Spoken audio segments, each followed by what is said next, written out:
Hello and welcome back to Break the Glass. My name is Saj and I am the Director of Operations at the NAS Legacy Foundation.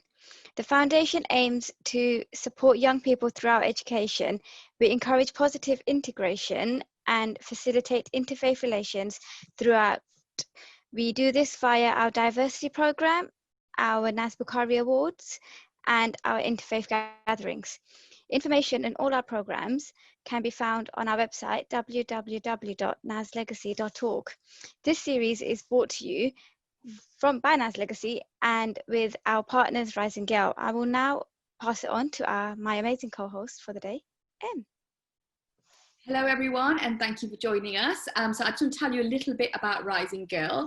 Rising Girl was founded to empower, inspire and educate girls. What we do in the UK is we work with girls aged between 11 to 18 in schools through our Rise Together program, which is an interactive fun learning experience where we help them get over issues like domestic violence, mental health issues, honour-based violence, FGM, and loads of other issues that these girls face. But we do it in such a fun way that they don't actually realise that they're learning. And we found that most of the girls have such a massive impact that a lot of them decide to stay on in education post-16 and become these amazing women they want to be. The programme also has a peer-to-peer learning programme and a teach-the-teacher programme. And we hope soon to be launching a gender equality programme, again, a groundbreaking programme in Pakistan in September. And then we want to move on to other countries as well. One thing that I will say is for all those girls who are in lockdown or in quarantine at the moment, who are suffering from some of these issues directly or indirectly, from Monday coming, we have an amazing groundbreaking program called the Rise Together online program, where you can go on, log in, you don't have to give us your name, and you can actually work through different courses and different issues that you're facing, but in a really fun way. So do check that out. So throughout this series, we will hear from and speak to trailblazers who have faced abuse, prejudice, challenged discrimination throughout their lives. We will be running these series throughout the summer, and videos from all of these installments can be found on the NAS Legacy and Rising Girl Facebook page, and they will be added to YouTube very, very soon. Please feel free to tweet about today's session using the hashtag #BreakTheGlass, tagging both Rising Girl and NAS Legacy. Please submit questions through the Q&A box at the bottom of your screen, and the chat box will remain open throughout the session. So today we are super excited to be joined by a woman who has broken the glass ceiling her whole life, advisor to the European Union, international trade lawyer, and founder and chair of the amazing charity Inspiring Girls International. We are delighted to be joined by Miriam Gonzalez Durantez. Hi, hello, how are you? Pleasure to be with you.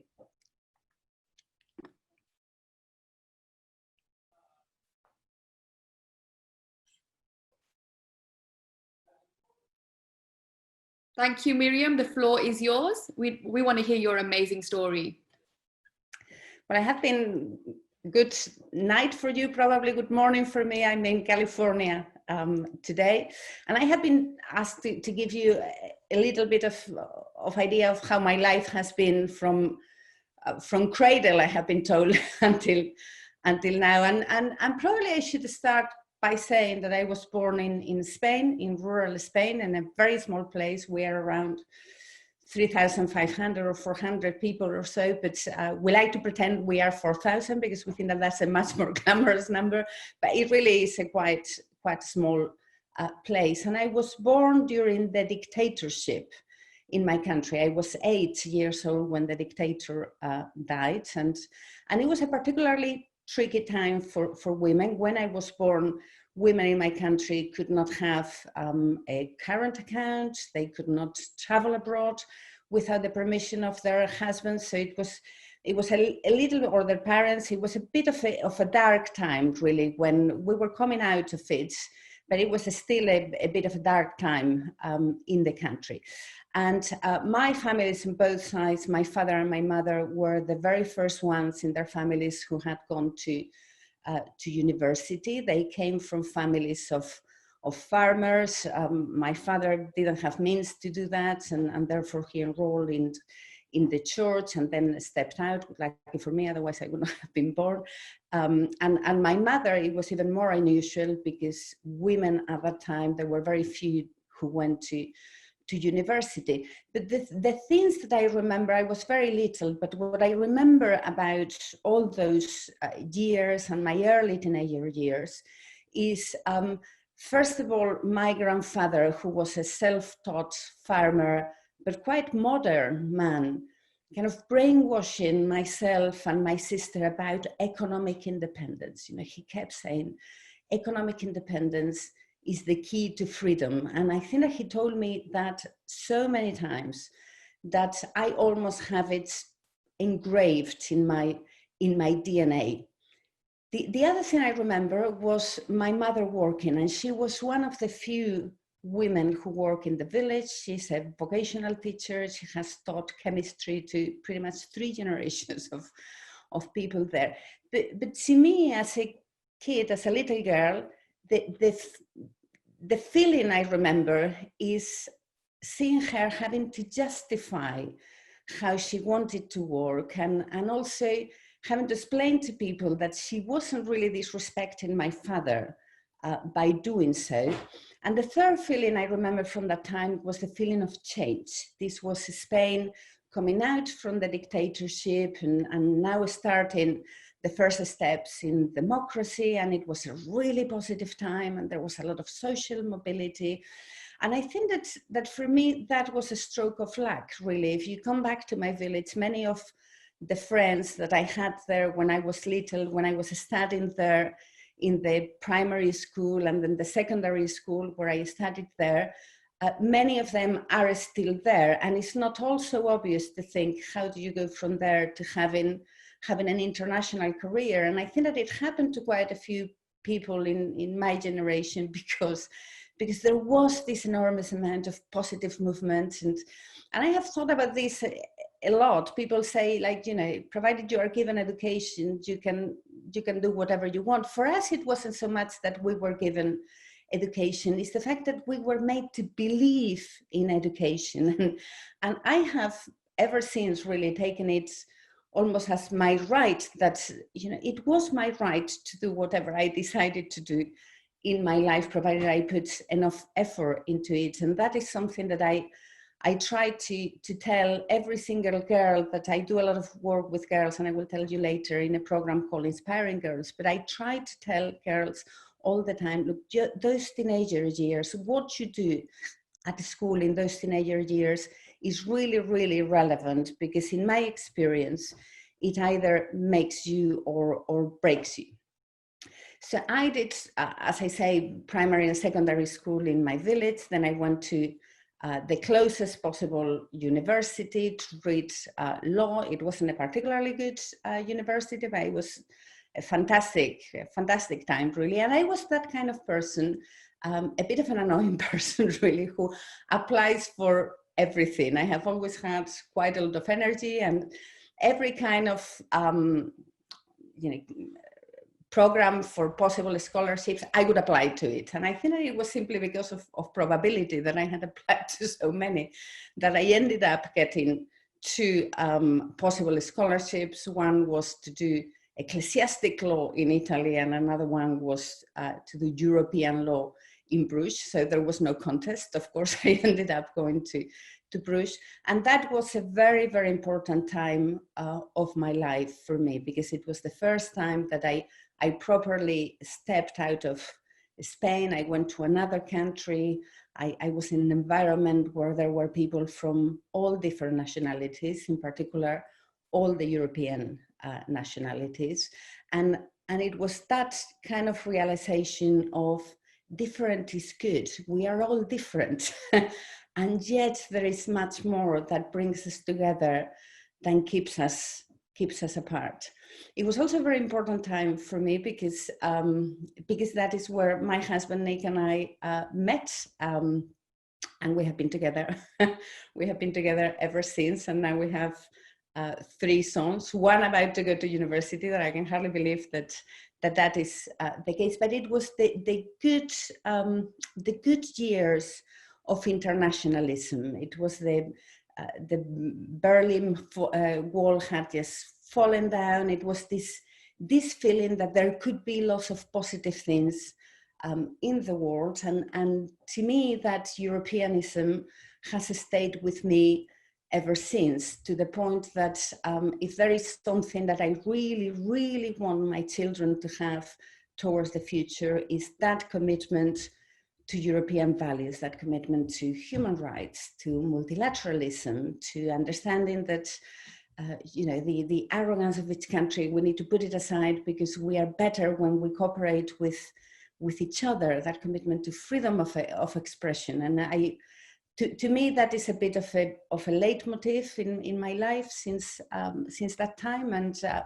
And now that I live in the United States, I have to say, and I have worked with many, many countries because I'm an international trade lawyer.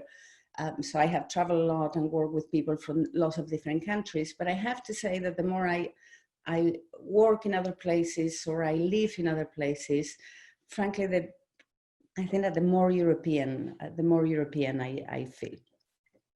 When I finished the College of Europe, I started working at the European Commission in Brussels. And my first job was as a trade negotiator. I was negotiating the World Trade Organization. And it was a really, really happy time for me. It was the beginning of my professional career. I had sort of landed in a place that I liked. You tend to get a lot of responsibility as a young official in Brussels.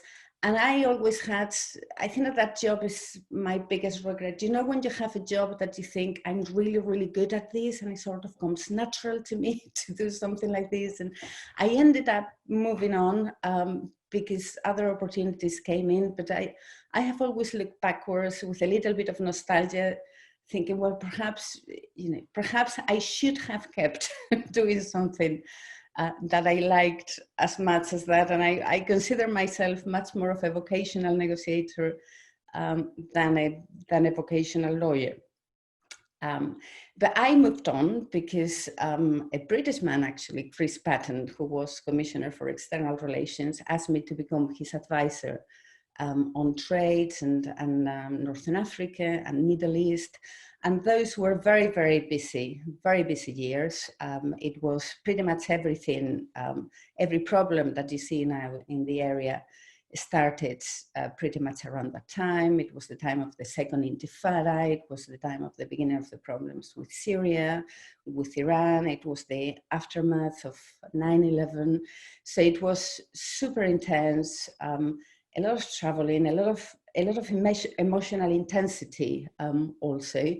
And I ended up leaving that job because we decided as a family to move back from Brussels to the UK. But I think that even if that had not happened, I would have had to move on because it was so intense that it sort of burns you emotionally, and you end up seeing a lot of horrible things in the world that you have to internalize and to take it for granted almost.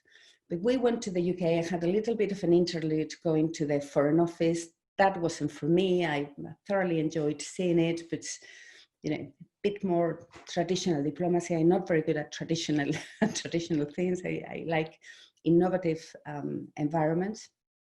And I moved on very quickly. I was looking for what to do.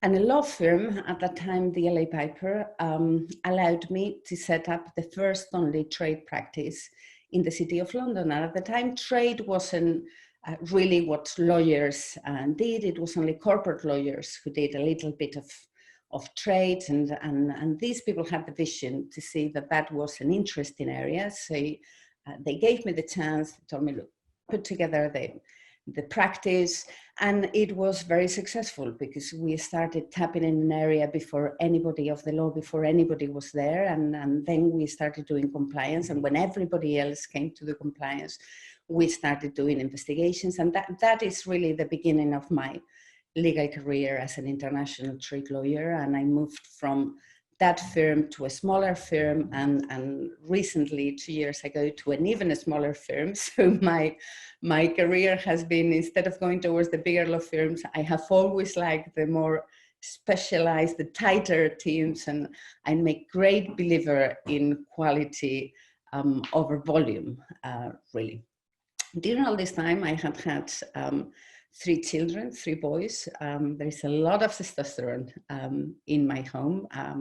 2 of them were born in Brussels, 1 in the UK. But something that happened to me during these years is that my husband started having a public role in politics, first as leader of the Lib Dems and then as deputy prime minister of the country. And therefore, without me seeking it, really, there was suddenly another job that I was expected to do. And that job was the job of wife of a politician, that now I think that is taken in a much more natural manner. But at that point in British politics, wives were very active, and the role, the job spec was sort of looking pretty beside him. Not too pretty. You are not meant to look too pretty as the wife of a politician, because that is considered to be intimidating, and particularly to keep my mouth shut. And I have never been very good at that, and I'm not very good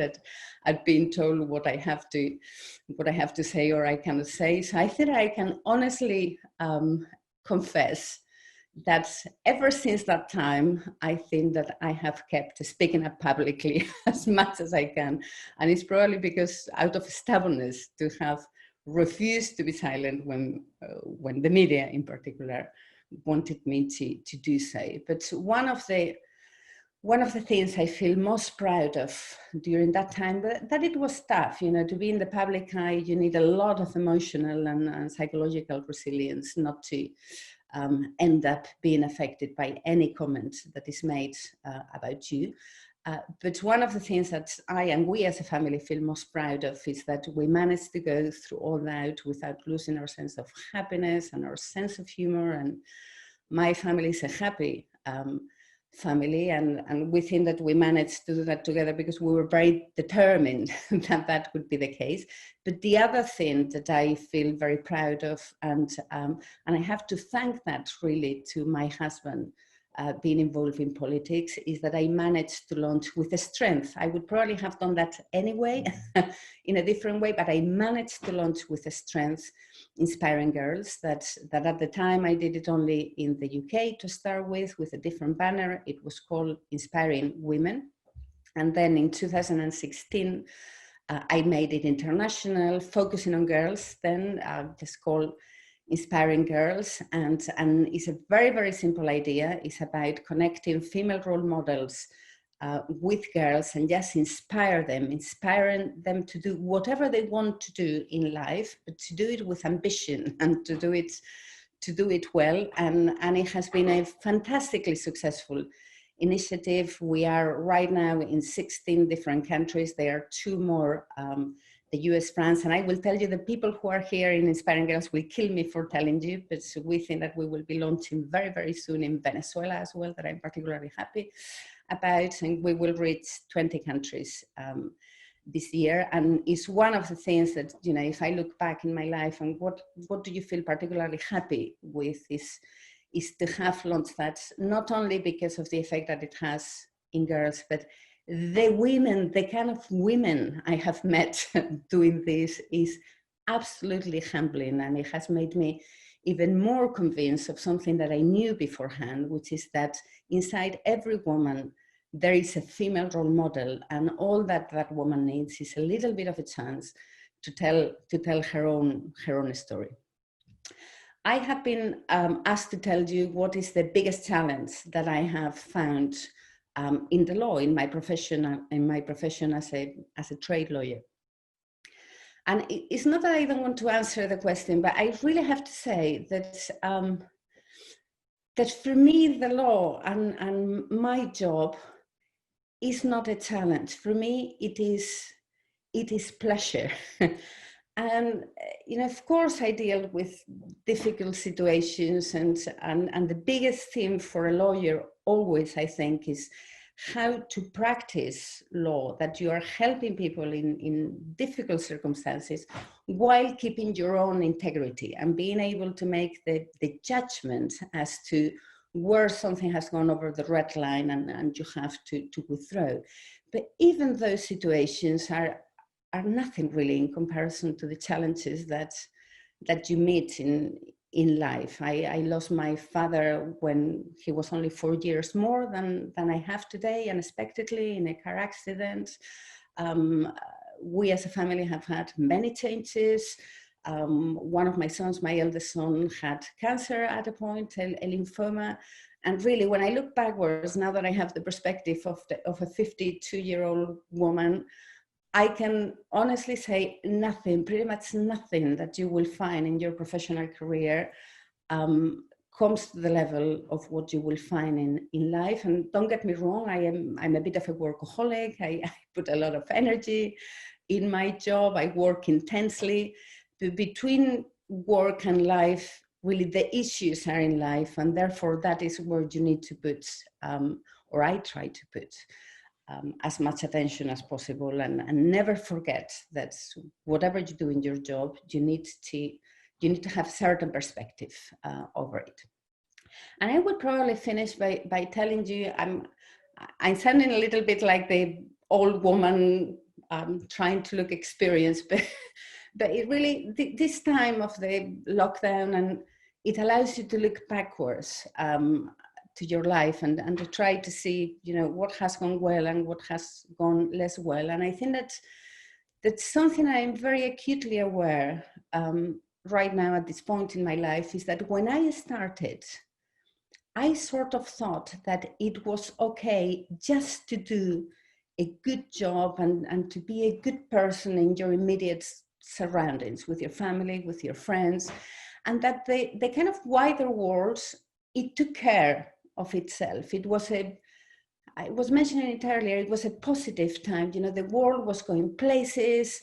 Okay, there were bumps. It wasn't the same everywhere. There were areas where there were lots of problems, but generally everybody was advancing a little bit in the right direction.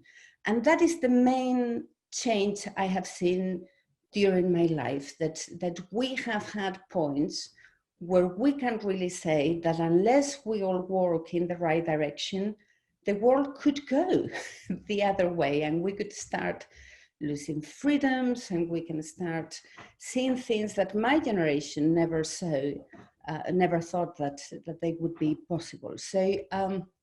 So with the years, I have become even more convinced that it's just not enough to take care of your immediate surroundings and to take care of your job and to do it well, that you are expected a bigger contribution to society. And that is the main message that I would like to give you today, that find your way. It will be completely different to all of us. There are different things that get us excited and that we believe that are important. And also, whatever way you find, it may change in life. For me, it was very much about inspiring girls at the beginning, and now I have entered much more into the political discussions in my country, and I have wrote a political book there, and I speak up as much as I can in terms of the political system there. So it may change over time, but find your place, find your square centimeter where you want to make a difference, and make sure that you do that in addition to your personal life and your job,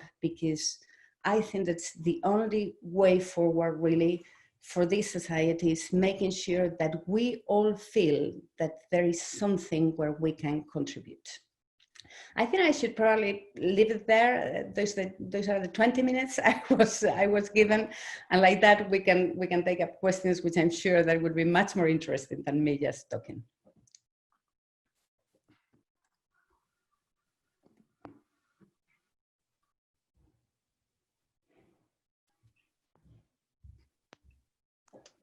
Thank you, Miriam. That was absolutely amazing, Miriam. Thank you so much for that. And thank you for joining us. That was a really inspirational story, especially about your father. I see that he played a really big part in your life. And I'm sure many of the people watching can relate to the challenges that you face about your journey. So we will now take questions, which will be hosted by Saj. I've got a million, but I'm going to let Saj take over and ask you all the questions. But you're a complete inspiration for many women all over the world. And congratulations on almost being in 20 countries. Thank you. Thanks so much. And thank you for your help. Like, that was very, very inspirational, Miriam, and your story and how you got there. I'm sure it's hit hard with a lot of people who have tuned in. One of the questions I have for you before I go to the questions asked by the attendees is, what would you tell your 15-year-old self? What advice would you give to your 15-year-old self? I think that probably to be more ambitious, and that is something that I try to tell the girls now in Inspiring Girls. We work a lot. They're kind of 12 to 14 years old, and it's a little bit older, a little bit younger, depending on each country, but kind of that range.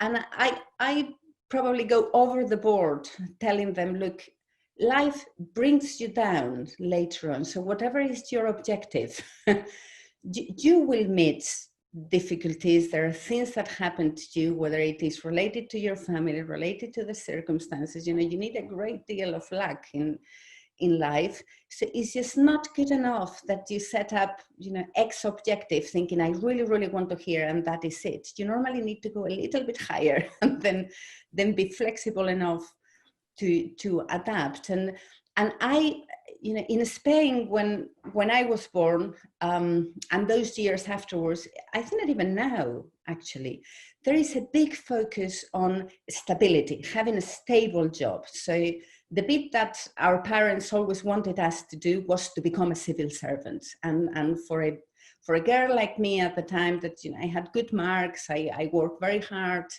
I had done law.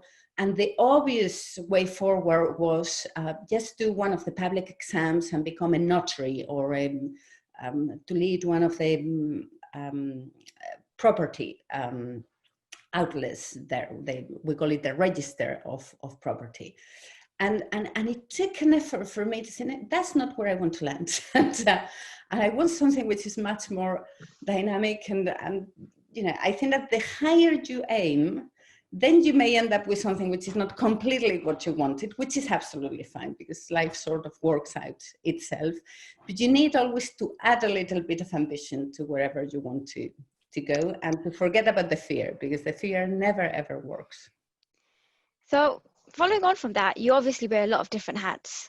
You're a lawyer, you run a charity, and you're a mom and a wife. How do you manage being a career woman, running a charity, and dealing with family? Well, I manage badly, really, and I struggle very often to get everything together. The reason I can do that is that I have invested a lot of time on putting together teams in all those areas of my life, actually. So whether it is at work or it is with the amazing team of Inspiring Girls now, that is, you know, that organization is unbelievable. We have the headquarters in the UK, and then we operate kind of like a franchise in the different countries. Many of those women are not paid. Some of them who are, is because they have managed to find the financing themselves in their own countries. And yet, miraculously, it kind of all goes in the same direction, despite we don't have, you know, the traditional management tools. But also at home, you know, at home we feel very much as part of a team. And there are some times when I'm busier and my husband steps in, and some other times he is busier and I step in much more. And it's by letting others help you is about the only way to do it. But I tend to react a little bit badly to all those questions about the, you know, can you have it all and can you do all those things? Because I always think, you know, there are so many men who happen to have a family and they have a busy job, probably much busier than I do. And then they are very into whatever it is, cycling or football or so on. And we never feel that it's an issue that they could do all those things together. No? So I always say that I don't want to have it all. I want to have what men have. That's good enough for me. I think following on from that, we have a question from an attendee who says, have you experienced discrimination in your career because you're a woman? I don't think so, but it's a difficult question to answer, because what I have realized looking backwards, and in particular during all this time of the Me Too movement and follow up, that I think that has been very important for all of us to take out the screen and the filters that we were using in looking at our own lives.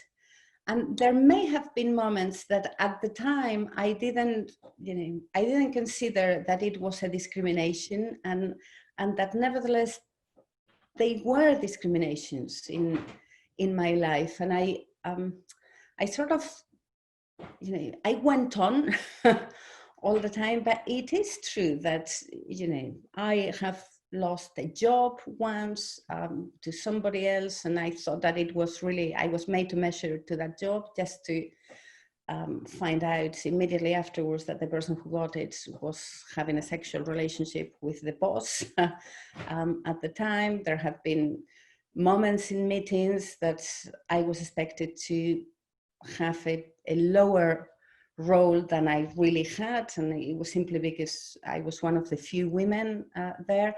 I have until very recently really, have been in many circumstances when I was the only woman around the table. And not only that, I was the only woman who realized that I was the only woman. I was the only person who realized that I was the only woman around the table. And luckily, I think that is changing a little bit. But yes, I have had some situations that didn't seem so big at the time, but I think that it's important to go backwards and to examine them. And then in terms of sexism, I have encountered, of course, like pretty much every woman, I think, in the world, a great deal of sexism. If you open the right-wing media, any comments that they have ever made about me while my husband was in politics, it was some of it was unbelievable. I wrote a cooking book, for example, to get resources to launch Inspiring Girls, and I could see how people could not understand that a professional woman could like cooking. It's like if women have to be either in the office or in the kitchen, and they couldn't put two and two together. I had plenty of things as to whether I was a good mother or not, because I had a job. And I have to say that now coming last year, 1 year and a half or so, to Silicon Valley, I have encountered quite a bit of that as well. You could not believe the amount of times that here I have got to dinners or social events, just as we came, and they look at my husband and they ask a job-related or politics-related question, and they look at you and they don't know you at all because it's a completely different environment. And the very first question you get as a woman is, "Oh, so did you have children?" I say, "Really? There is nothing else you can talk to women about than our own children." So my approach always is to talk to them for 1 hour and a half about my children in detail, just so that they learn. You are obviously a very accomplished person, and you've touched on the sexism. And what I've personally noticed is that when people speak about you, it's always as Nick Clegg's wife rather than Miriam Gonzalez, Durantez, international trade lawyer, founder, chair of a charity. How does that affect you, not being recognized for your own self? It doesn't at all. And also I think that you have to be clear with yourself. It's obvious that in the UK, I was known publicly because of Nick, because otherwise there is no reason why an international trade lawyer would be in the whatever page of the Times or the Telegraph or whatever. No? So my way into the recognition by the public was because I was beside Nick, and I think that is absolutely fine and fair. For me, though, there is and there was a big thing about my name. It's like in Spain we don't get our husbands' names, and I never ever thought about that. So I have always been Miriam Gonzalez Durantez, and many newspapers, the right-wing newspapers, kept referring to me as Mrs. Clegg. I was always Mrs. Clegg, and you notice immediately when somebody is referring to you like that, simply because they happen to know you in that context, or just to recognize you and say, well, this is the person it is, and that is why you know them.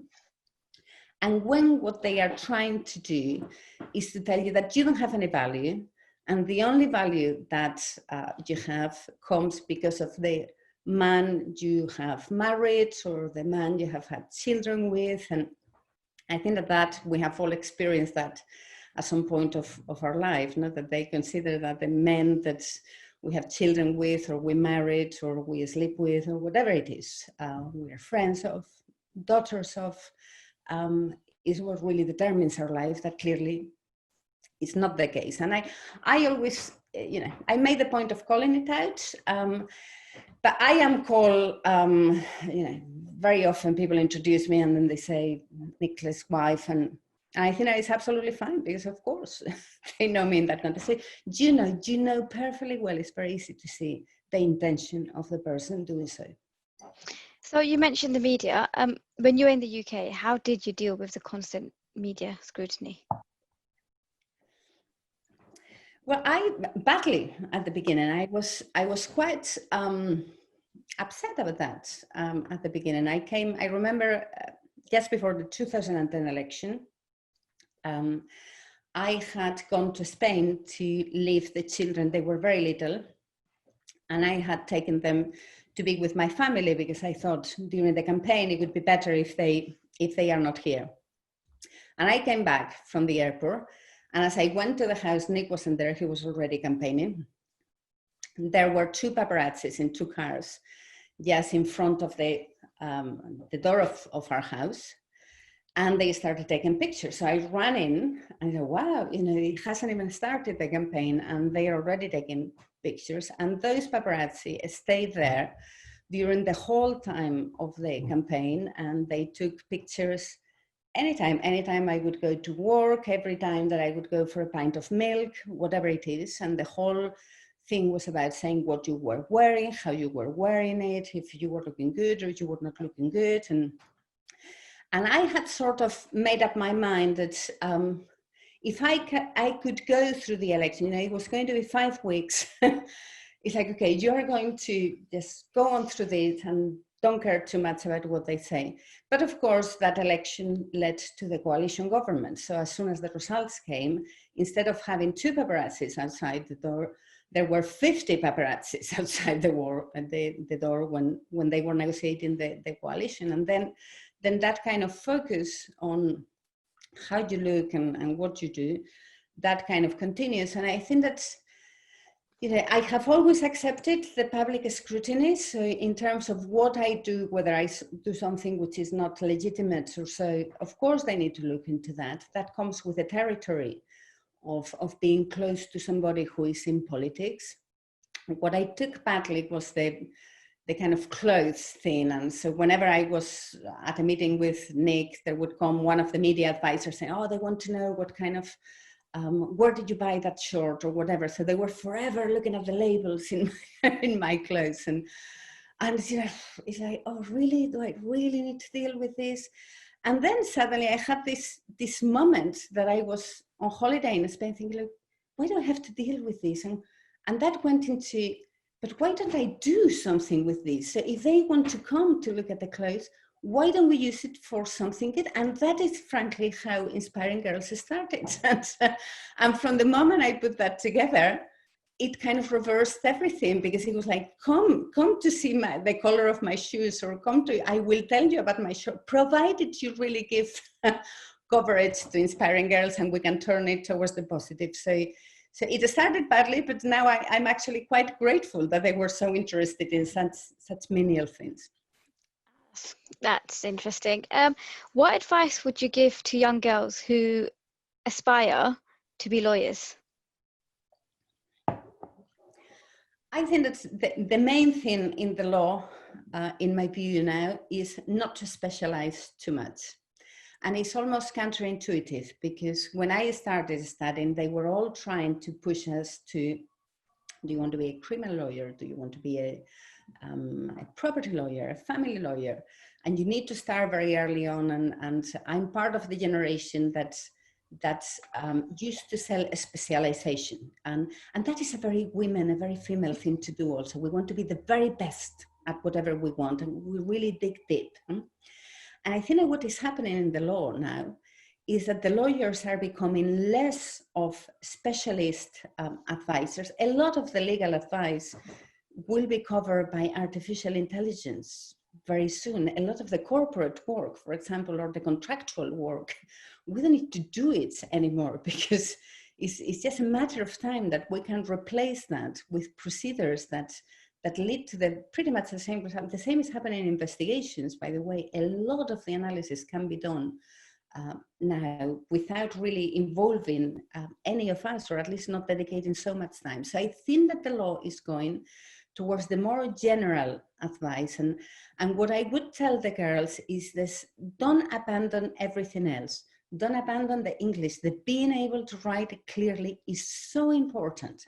The being able to express yourself with the clients, the general judgment, you need to know about the world. So, follow courses on politics, on international relations, on finance and economics. A lot of that is almost as important as whatever the things that I did, for example, which was almost to memorize the civil code in my country. And it is going towards the more general. And you need to be ready to be flexible in the law. Otherwise, you will end up in the very low ranks of the legal profession.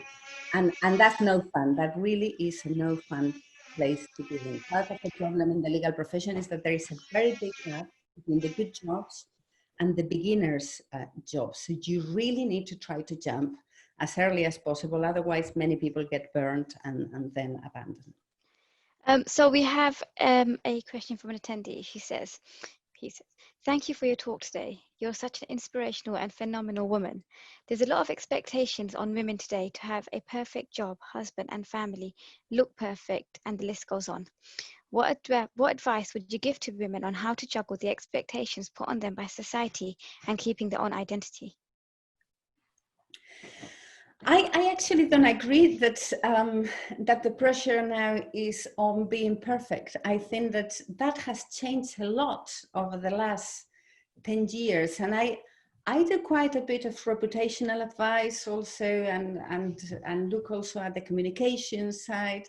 And something that I think that has been wonderful in the last few years is that people feel more and more compelled now to say, look, I'm not perfect, and this is good. And if you look at social media, for example, together with all those very created Photoshop pictures, and boy, don't we have a lot now of those black and white pictures of women all over the place, and many others.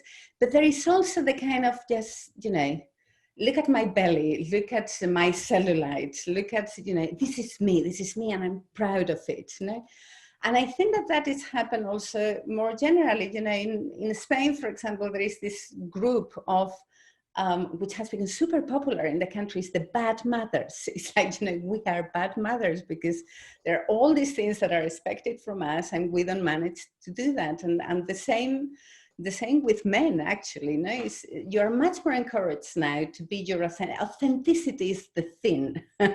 in this decade, I think, and it's a thoroughly good thing, because it was tiring to have to seem so perfect on everything. And I actually think that something important is that everybody who has a public exposure, you need to be very aware that if you are faking bits and pieces in your life, it has a terrible effect on the next generation. So try to show yourself as you are, and of course, there is no need to show all the bad bits of our life. We just cope with many of them.